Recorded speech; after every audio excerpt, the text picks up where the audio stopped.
Iran युद्ध खत्म करने के लिए दूसरे दौरे की बातचीत की तैयारियां तो तेज हो गई है, लेकिन अभी तक तारीख तय नहीं हुई है क्योंकि परमाणु कार्यक्रम के मामले पर अभी भी पेच फंसा हुआ है।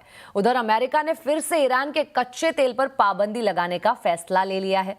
पूरे मामले पर और ज्यादा जानकारी के लिए चलते हैं लक्ष्मण रॉय के पास। लक्ष्मण जी, कब हम सब को ये समाचार सुनने को मिलेगा कि अब ईरान युद्ध पूरी तरह खत्म हो चुका है? देखिए, दरअसल हर कोई यही समाचार सुनना चाहता है और इसकी संभावना बढ़ती जा रही है, लेकिन जैसे जैसे संभावना बढ़ती जा रही है उसमें थोड़े बहुत पेंच निकलकर सामने आ रहे हैं। दूसरे दौर की बातचीत होगी, इसको लेकर तैयारियां हो रही हैं।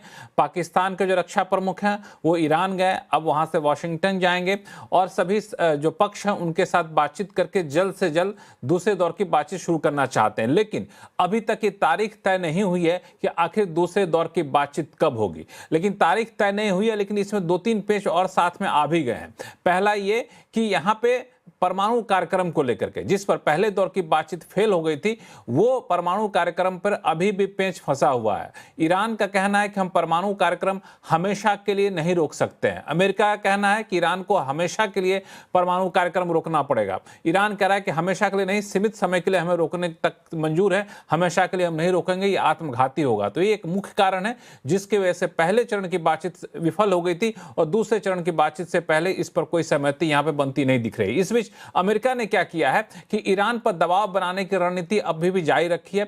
अमेरिका ने ईरान के तेल पर जो पाबंदी लगी थी उस पाबंदी को आंशिक तौर पर हटाया था। वो हटाने की मियाद 19 तारीख को खत्म हो रही है, लेकिन उस मियाद को आगे नहीं बढ़ाया जाएगा, अमेरिका ने साफ कर दिया है। इसके लिए अमेरिका की तरफ से जो संबंधित विभाग है उसके तरफ से नोटिफिकेशन भी आ गया है। इसका मतलब यह हुआ कि ईरान के तेल जो है वो रूस या दूसरे देश नहीं खरीद सकेंगे। ये अपने आप में ईरान के लिए बहुत बड़ा झटका है, यानी ईरान पर पाबंदी वापस से लग जाएगी ऐसे समय में जब दूसरे दौर की बातचीत हम कर रहे हैं। तो मुझे लगता है ये एक ईरान पर दबाव बनाने की रणनीति है। दूसरा, लेबनान को लेकर के इजरायल लेबनान में अभी भी सीधी बातचीत नहीं हुई है जैसा कि ट्रंप ने दावा किया था। और तीसरी जो महत्वपूर्ण बात है वो ये है कि चीन ने राष्ट्रपति ट्रंप के उस दावे को खारिज कर दिया है जिसमें राष्ट्रपति ट्रंप ने कहा था कि चीन ईरान को हथियार की सप्लाई नहीं करेगा। इस बात का वादा किया है। चीन ने अब आधिकारिक तौर पर कहा है कि हमने ऐसा कोई वादा नहीं किया है, यह हमारा द्विपक्षीय संबंध होता है, इस पर कोई दखल नहीं दे सकता है। तो ये अलग अलग पहलू निकलकर सामने आ रहे हैं, लेकिन इंतजार इसी बात का है कि जल्द से जल्द दूसरे दौर की बातचीत हो